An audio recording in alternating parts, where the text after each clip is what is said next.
everybody, Dr. Campbell again, Dr. Do It All. Today I'm going to show you an easy way to spray your cabinet doors with an airless sprayer with little effort. Now let's get to it and spray some paint out.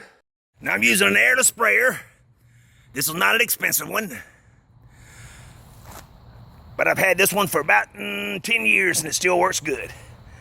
This is the third sprayer that I've had. Don't loan them out because people don't clean them properly. There's a filter in here that you need to take loose and clean out after each time you use it. You want to use gallons and gallons of water in order to clean out this sprayer. I'm going to keep running it through until the water becomes clear. First thing you want to do is make sure you got a nice smooth movement. And you don't want to start right here. You want to start over here. So here we go. One pass, two passes. Come back over. One pass, two passes. Come over here. One pass, two passes. Come over here. One pass, two passes. You see how I start beyond it. I end beyond it. Then I come in here. And we got a bug. We want to watch these bugs. Want to get them off if you can. Sometimes best leave them alone. Come across. Make sure you get that pattern at an angle. Get these raised panel doors. Come across. Start the same way. And end and pass it. Come across. And in the area where the bug got in, I hit it a little harder. And then I want to get it up before the bugs land on it.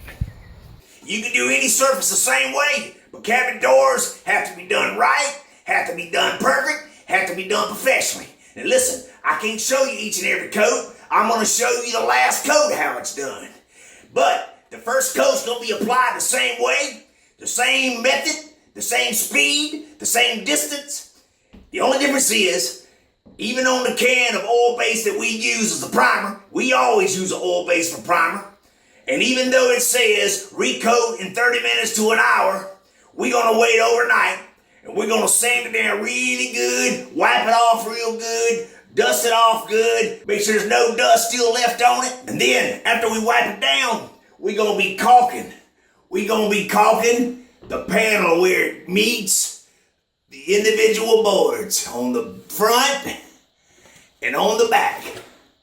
That's because the paint will crack. The caulking is a little more forgiving. It'll expand and contract with temperature changes, and you'll get those in the kitchen, and in the bathroom you're going to get a lot of moisture. So we always caulk them. Want to be sure to start and end past the door so it doesn't spit and sputter all over it. And you also want to be between 6 to 8 inches.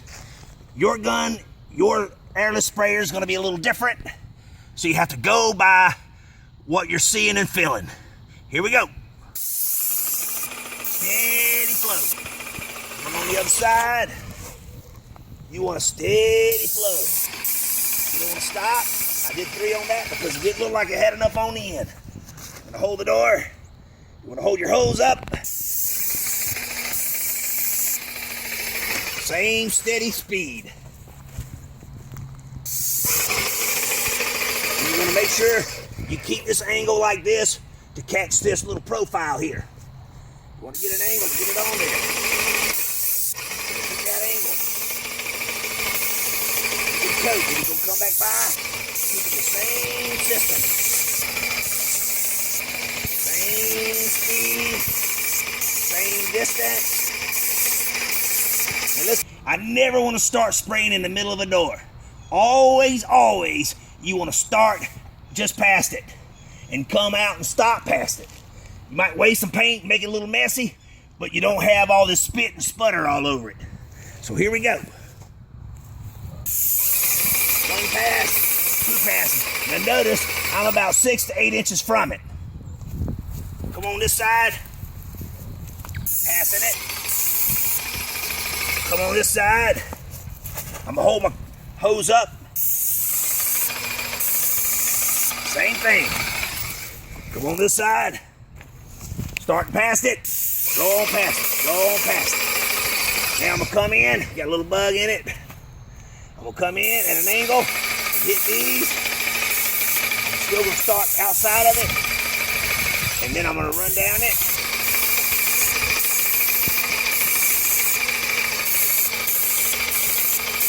Some of these stick sputters will just work their way out with the self-leveling of the liquid. Paint will self-level itself out. Now what I do is I'm bringing the final finish inside so that to reduce the amount of bugs that get on it, taking every precaution, like shutting the door behind us. This house is vacant, but I'm using ladders in this situation for this one. Now these are ones that I hadn't done yet. These are shelves. These are the cabinet doors. I've done drawers. And now I also use some 2x material. And I'm setting them down real careful. I always spray the back first. So that way if they get damaged from sitting and resting, you can repair it pretty easy and it's not that big of a deal. Listen, it takes a while for paint to cure. I can take these doors in a week of drying, stick them together, and they will be damaging each other from actually sticking paint to paint. It takes about 3 to 6 weeks for this stuff to cure properly. It's something to keep in mind. If you spray them somewhere else, stack them in a truck, bring them to a job site, they're going to be damaged. You don't want to do that. You want to lay them out, and as soon as they dry, within a day or two, you can start hanging them. Let them dry hanging on the cabinets. Usually my boxes are painted way before my cabinet doors and drawers, so they don't stick together. Once in a while they do, but I put bumpers on them. And you see here, I did the same thing. Did the same thing. Got them all laying out ready to be sprayed. I got a system together. Some of you people gonna be saying, I can't do it, Dr. Campbell, I can't do it. Sure you can do it. I just showed you how to do it. Now get to it and spread that paint.